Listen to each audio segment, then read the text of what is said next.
Salut, aujourd'hui je vous propose de vous présenter mes 15 astuces Visual Studio Code les plus utiles. C'est parti.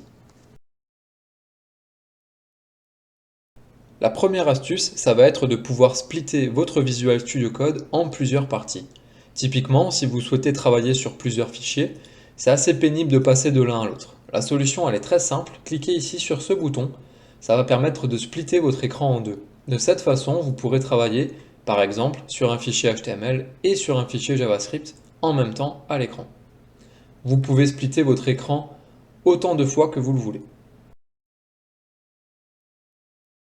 L'astuce suivante, elle concerne la barre de navigation que vous avez ici. Il peut arriver que votre écran soit rempli de code et que vous ayez besoin d'un peu plus de place.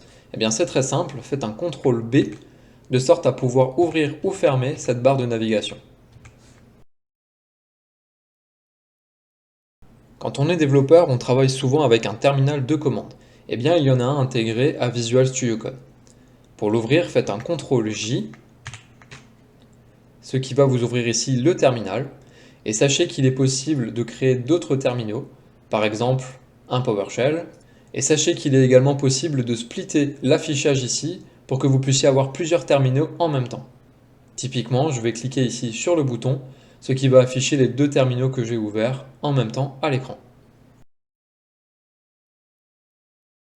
Lorsque vous voulez sélectionner un mot, au lieu d'aller avec le curseur au-dessus du mot comme ceci, vous pouvez simplement double-cliquer sur le mot.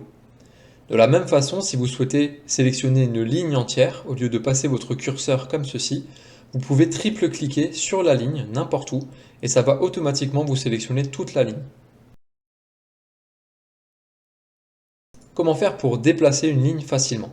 Eh bien c'est très simple. Placez votre curseur n'importe où sur cette ligne et appuyez en même temps sur la touche Alt et une des flèches directionnelles, soit la haute pour déplacer votre ligne vers le haut, soit la flèche basse pour déplacer votre ligne vers le bas. Imaginons que vous souhaitiez dupliquer cette ligne. La première solution serait de la sélectionner et de faire un copier-coller, mais il y a plus simple. Placez votre curseur n'importe où sur la ligne et faites un Alt, Maj et la flèche directionnelle du haut pour dupliquer cette ligne vers le haut. De la même façon, si vous souhaitez dupliquer une ligne vers le bas, faites un Alt, Maj, flèche directionnelle du bas pour la dupliquer juste en dessous. Comment faire pour écrire à plusieurs endroits en même temps? Placez votre curseur là où vous souhaitez écrire, appuyez sur la touche Alt et cliquez aux autres endroits où vous souhaitez écrire.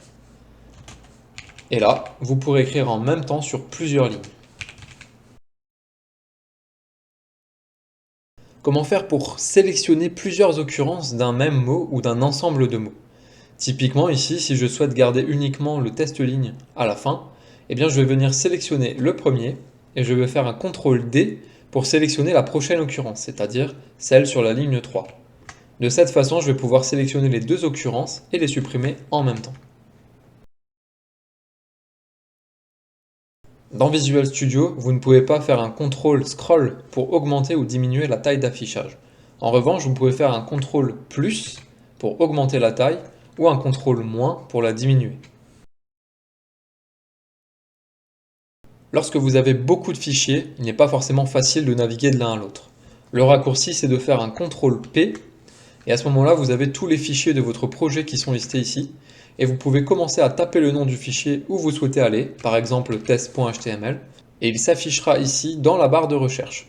Vous pourrez alors cliquer dessus avec la souris ou appuyer sur la touche Entrée une fois qu'il est en surbrillance bleue comme ici, pour naviguer directement sur ce fichier.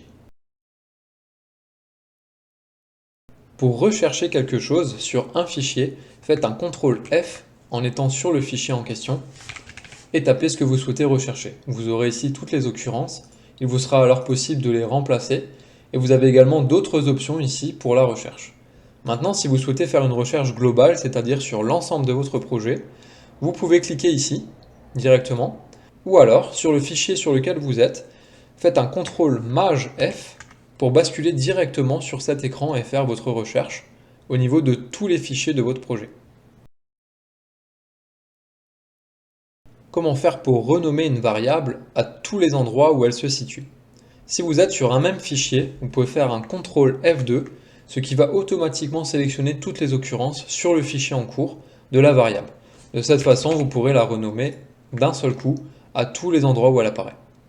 En revanche, si vous souhaitez renommer cette variable de façon globale, c'est-à-dire dans tout le projet, placez votre curseur dessus, faites un F2 et tapez le nouveau nom de la variable. Pour les 3 dernières astuces, j'ai créé ici un fichier app2.js dans lequel j'ai défini une fonction. Cette fonction va juste console log le texte qui est passé en paramètre ici, et je l'exporte afin de la récupérer à ce niveau-là. J'utilise cette fonction en ligne 4, et pour l'exemple, j'ai également rajouté un console log basique. Imaginons qu'on souhaite voir où cette fonction a été implémentée. C'est très simple, placez votre curseur dessus, sur le nom, et appuyez sur la touche F12. Cela va automatiquement vous amener sur la définition de la fonction. Si vous ne souhaitez pas naviguer jusqu'au fichier où la fonction a été implémentée, vous pouvez simplement placer votre curseur dessus et faire un Alt F12, de sorte à avoir cette pop-up qui s'ouvre et qui vous montre le fichier dans lequel la fonction a été définie. Si vous souhaitez voir tous les endroits où une fonction a été utilisée, par exemple ici la fonction log, eh bien il suffit de placer votre curseur dessus et de faire un Maj F12. Cela vous ouvrira une pop-up avec toutes les références de l'utilisation de console.log. Ici, il y a la définition dans ce fichier et j'ai utilisé console.log dans 2 autres fichiers, app1.js et app2.js. J'espère que cette vidéo d'astuce vous a plu. Si c'est le cas, laissez un j'aime dessus et partagez cette vidéo avec vos amis. Je suis sûr qu'il y a plusieurs de ces astuces qu'ils ne connaissent pas encore. Je publie régulièrement des vidéos pour développeurs débutants, donc n'hésitez pas à vous abonner pour en suivre davantage et on se dit à la semaine prochaine. Salut!